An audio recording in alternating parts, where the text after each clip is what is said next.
আর আমাদের total journey ছিল 17 ঘন্টার, ঢাকা এয়ারপোর্ট থেকে, ঢাকা থেকে। কিন্তু 17 ঘন্টা আর 17 ঘন্টারও বেশি সময় লেগেছে আমাদের, কারণটা আমি পরে বলছি। আর এই যে আমার সাথে দেখতে পাচ্ছেন আমার কাজিন, আমার খালাতো ভাই, ও পুলিশে জব করে।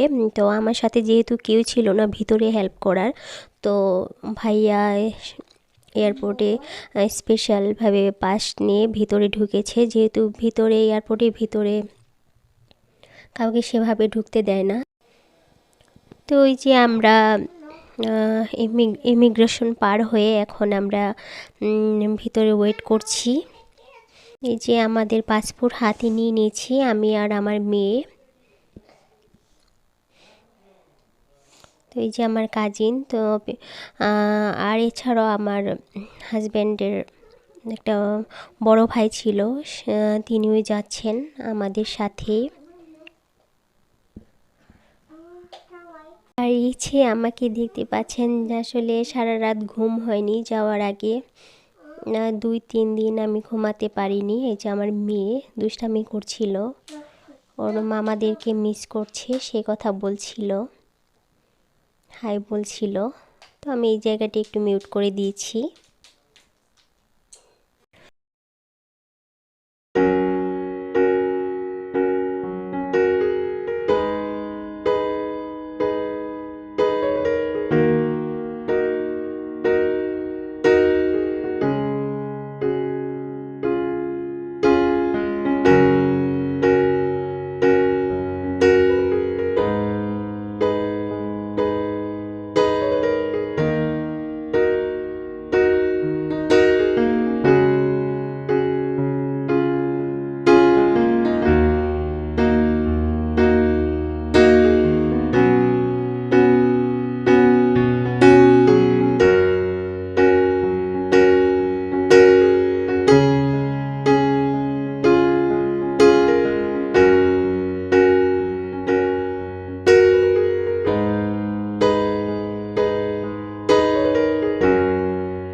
মেয়ে কার্টুন দেখতে যাচ্ছিল। তো আমাদের বিমানটা এখান থেকে বাংলাদেশ সময় রাত 11:40 ছাড়ার কথা ছিল, তো রাত 11:40 ছাড়েনি। আমাদের বিমান যখন টেক অফ করে তখন বাজে বাংলাদেশ টাইমে রাত 12:06 তো এই যে আমাদের বিমান এখন টেক অফ করছে। 6000 মিটার উপরে আছে এখন। এই যে ঢাকা থেকে দিল্লি হয়ে যাবে। আর এই যে আমি আসলে বিমানে বসে আমার ঘুম আসতেছিল না, তো আমি সূরা বাকারাটা শুনছিলাম। আর এই যে এদিকে সবাই ঘুমিয়ে গেছে, বিমানে ওঠার কিছুক্ষণ পরে 1টার মধ্যে সবাই ঘুমিয়ে গেছে। তো বাংলাদেশ টাইম রাত 2টার সময় আমাদের ডিনার দিবে। এই যে আমাদের খাবার চলে এসেছে। তো আমার মেয়ে দেখলেন ঘুমাচ্ছে, তো আমি আমার জন্য খাবার নিয়ে নিলাম, আর আমি আমার মেয়ের জন্য খাবার নিয়ে নিয়েছি। তো দেখাই আপনাদের কি কি খাবার ওরা দেয়নি, যেহেতু ওরা বলেছে কি আমি নিব। তো আমি আমার জন্য চিকেন আর রাইসটা নিয়েছি, আর এখানে কেক দিয়েছে ডেজার্ট হিসেবে। আর এই যে আমি আমার মেয়ের জন্য পাস্তা নিয়েছি। এই যে আমার মেয়েকে অনেক ডাকাডাকি করলাম, সে উঠছিল না। তো আমি এখন আমার খাবারটা এই যে আপনাদের দেখাচ্ছি। তো আমার কাছে চিকেন আর এই রাইসটা অতটা ভালো লাগেনি।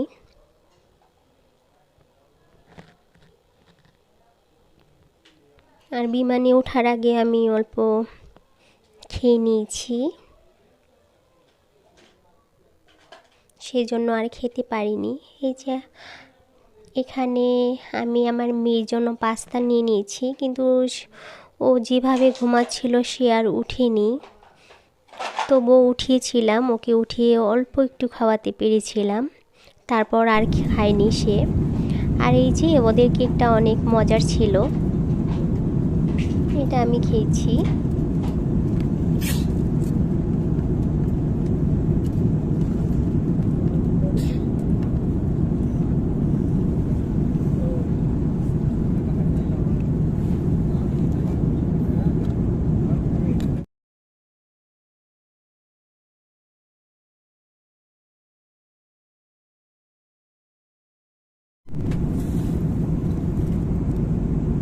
তো এই যে খাওয়ার পরে আমি চা নিয়ে নিয়েছি।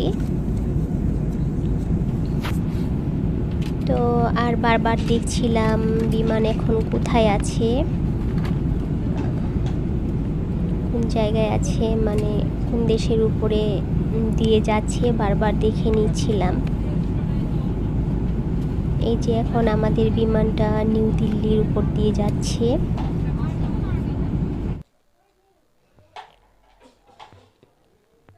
আর আমার ঢাকা থেকে ইস্তাম্বুল পর্যন্ত যেতে সময় লেগেছে 9 ঘন্টা, কিন্তু যেহেতু বিমান একটু ছাড়তে ডিলে হয়ে গেছে সেহেতু আরও একটু বেশি সময় লেগেছে। আর এই যে 8 ঘন্টা পরে আমাদের ব্রেকফাস্ট দিয়েছে, এখানে ফ্রুটস দিয়েছে আর কেক দিয়েছে আর একটা চিজ বান দিয়েছে। তো ফ্রুটসটা আর কেকটা আমার ভালো লেগেছে, তবে চিজ বানটা আমি খাইনি, যেহেতু আমার চিজটা অতটা ভালো লাগে না বানটা। আর এইদিকে আমার এই যে মেয়ে ঘুমিয়েছিল, ওকে উঠিয়ে যে ফ্রুটস খাওয়াচ্ছি।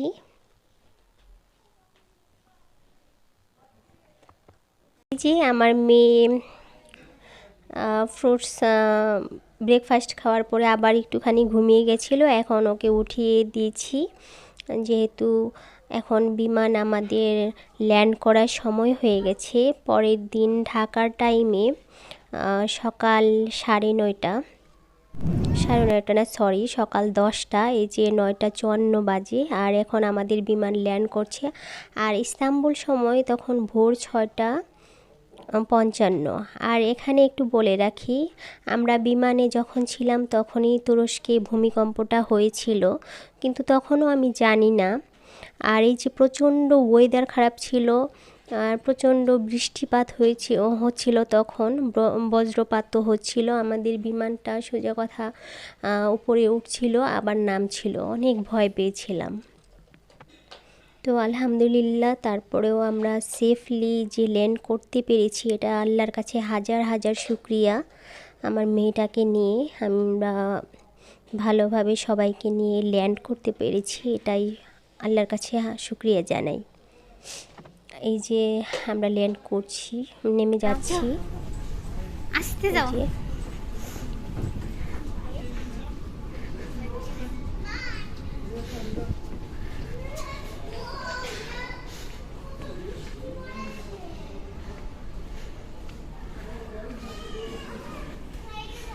যাও যাও যাও, দেখি তাকাও।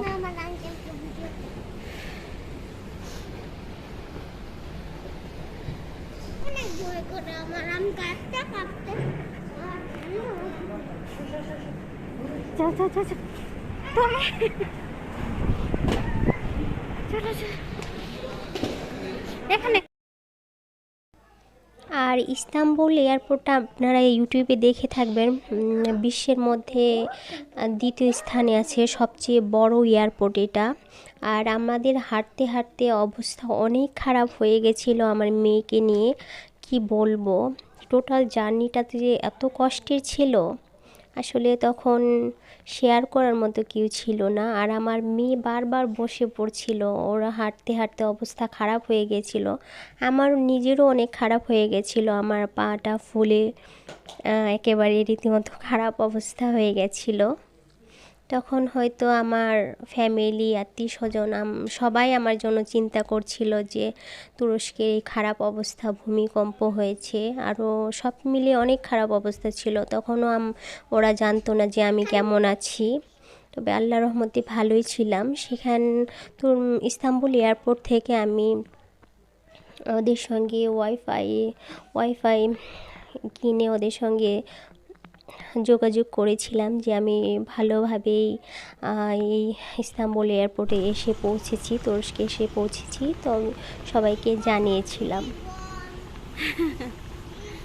আর আমি আপনাদের ইস্তাম্বুল এয়ারপোর্টটা খুব ভালোভাবে আপনাদের সাথে শেয়ার করব, যেহেতু অনেক বড় এয়ারপোর্ট, আর আমি এখানেও দীর্ঘক্ষণ ছিলাম। আর আরেকটা কথা বলা ভুলে গেছি, আমাদের যেহেতু তুরস্কে অবস্থা খুব খারাপ ছিল, ওয়েদার খারাপ ছিল, ভূমিকম্প হয়েছিল, সেই জন্য আমাদের ফ্লাইট ক্যান্সেল হয়ে গেছিলো। এই যে আমরা এখানে দেখলাম যে আমাদের ফ্লাইট ক্যান্সেল হয়ে গিয়েছে। তবে আমাদের ফ্লাইট কখন দিয়েছিল সেটা জানার জন্য আমাদের অনেক হাঁটতে হয়েছে, এক প্রান্ত থেকে আরেক প্রান্ত খুঁজে তারপরে বের করতে হয়েছে। আমাদের বাংলাদেশিদের জন্য ওরা আরেকটা জায়গায় নিয়ে গেছে, কোথায় গেলে আমাদের ইনফরমেশন পাওয়া যাবে সেখানে তারা নিয়ে গেছে। তো সেখানে গিয়ে আমরা জানতে পেরেছি আমাদের সকাল 7:30টায় 7:30টায় লিসবনের উদ্দেশ্যে আমরা এখান থেকে যাওয়ার কথা ছিল, তো আমাদের ফ্লাইট ক্যান্সেল হয়ে সেটা দুপুর 1টা হয়ে গিয়েছিল। তো আমরা ততক্ষণ সেখানে এয়ারপোর্টেই ছিলাম, বসেছিলাম, একটু হাঁটাহাঁটি করেছি। আর আমাদের যেহেতু ফ্লাইট ক্যান্সেল হয়ে গেছিলো, আমাদের যে বিমানে যে খাবারটা, লাঞ্চটা ওরা সার্ভ করতো, সেটার জন্য আমাদের টোকেন দিয়েছে, আমরা সেটা খুঁজে খুঁজে সেখান থেকে আমরা খাবার খেয়েছি। তো তার জন্য অনেক অনেক হাঁটতে হয়েছে, বিশাল বড় একটা এয়ারপোর্ট, কি বলবো, যারা না গেছেন তারা বুঝবেন না। আমার আর আমার মেয়ের অবস্থা খুব খারাপ হয়ে গেছিলো। তো আজকে আমার এই ব্লগে আপনাদের সাথে বিস্তারিতভাবে আমি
50-50 তারা ছাড়েনি।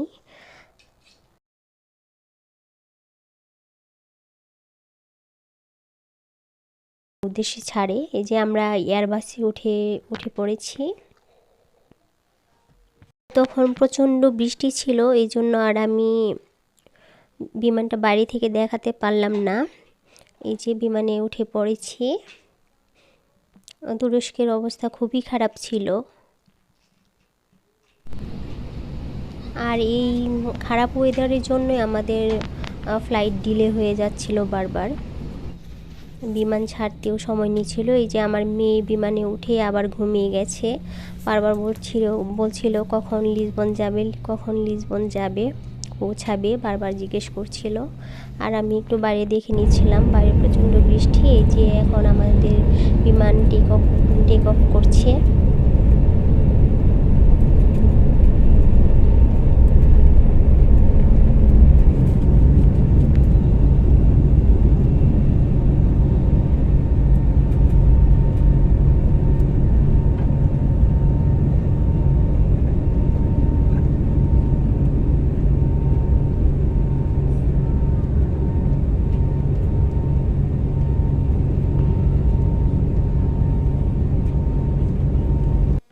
তো 1 ঘন্টা পরে, 1 ঘন্টা না 2 ঘন্টা পরে এই যে আমাদের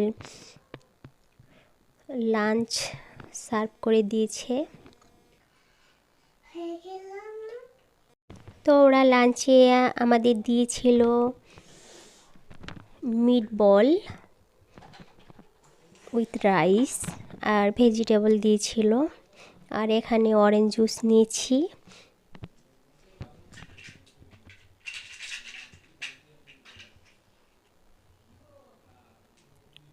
আর এখানে বান দিয়েছিল, আমার মেয়েকেও সেম নিয়ে দিয়েছি। তো এখন আমরা খাবো। তো খাবারটা অনেক ভালো ছিল।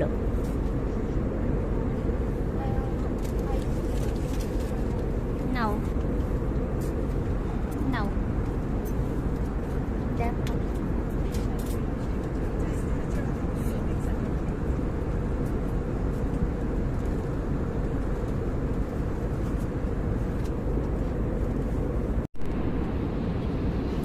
খাও এই বানটা খাও, এই বানটা খাও, এটা খাও, এটা খাও, ওটা এটা দিয়ে খাও, এটা দিয়ে।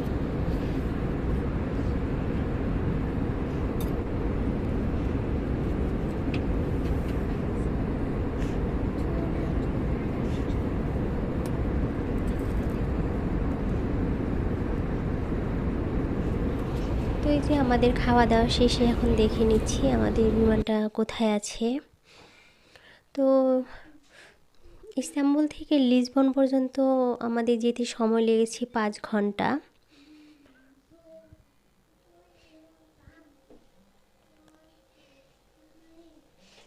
আর এই যে আমার মেয়ে একটু মজা করতেছিল আমার সাথে, আর বারবার বলছিল কখন যাবে, কখন বাবার কাছে যাবে।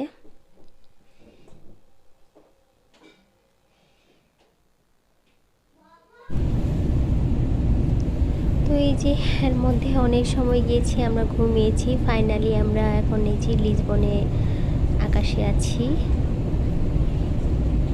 একটু পরে আমাদের বিমান ল্যান্ড করবে।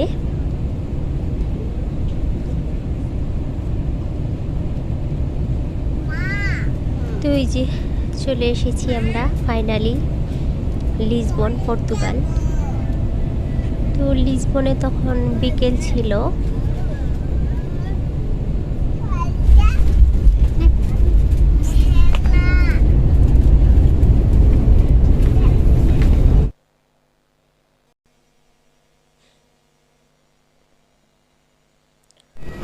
তো এই যে এখন আমি এই যে আসো, এদিকে আসো, আমার মেয়ে এদিকে যাচ্ছি, আমার পিছে, নেমে যাচ্ছি। সামনে আসো, সামনে।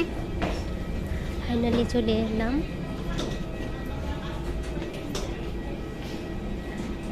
আর আমার এই আসার পথে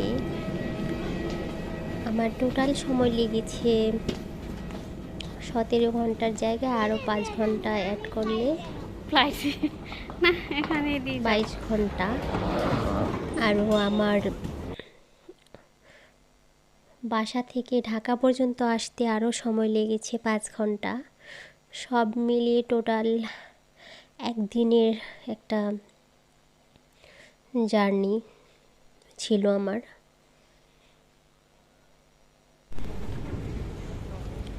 এই যে এখন আমরা লিসবন, এই এয়ারপোর্টটার নাম আমি আসলে উচ্চারণটা করতে পারি না, এই মুহূর্তে মনেও পড়ছে না। চলে এসেছি। তো এখন আমরা ইমিগ্রেশন পার হয়ে আমাদের ব্যাগেজের জন্য যাব। চেক হবে।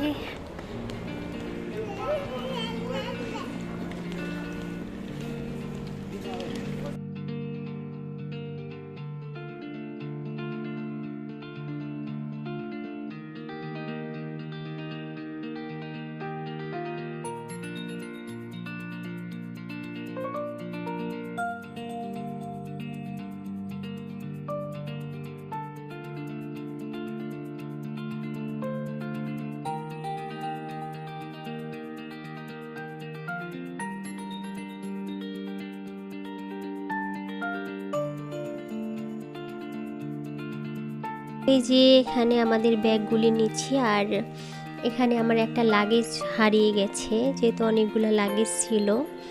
আর সেটা বাংলাদেশ থেকে হারিয়েছে নাকি তুরস্কে এসে হারিয়েছে সেটা ঠিক বলতে পারলাম না, কারণ আমার সেটাতে ট্যাগ লাগানো লাগিয়ে দেয়নি ওরা। কি করেছে তাও তবু সেটাও জানি না। তো কমপ্লেন করেও কোনো লাভ হয়নি, যেহেতু আমরা প্রুফ সেভাবে দেখাতে পাইনি। যে ফাইনালি আমার মেয়ে তার বাবাকে পেল, আর প্রচণ্ড ঠান্ডায় জমে গেছিল, তার বাবার কুলেই উঠেছিল। তো আমার আজকের ব্লগটা যদি আপনাদের ভালো লেগে থাকে তাহলে অবশ্যই লাইক, কমেন্ট এবং শেয়ার করতে ভুলবেন না। ধন্যবাদ সবাইকে।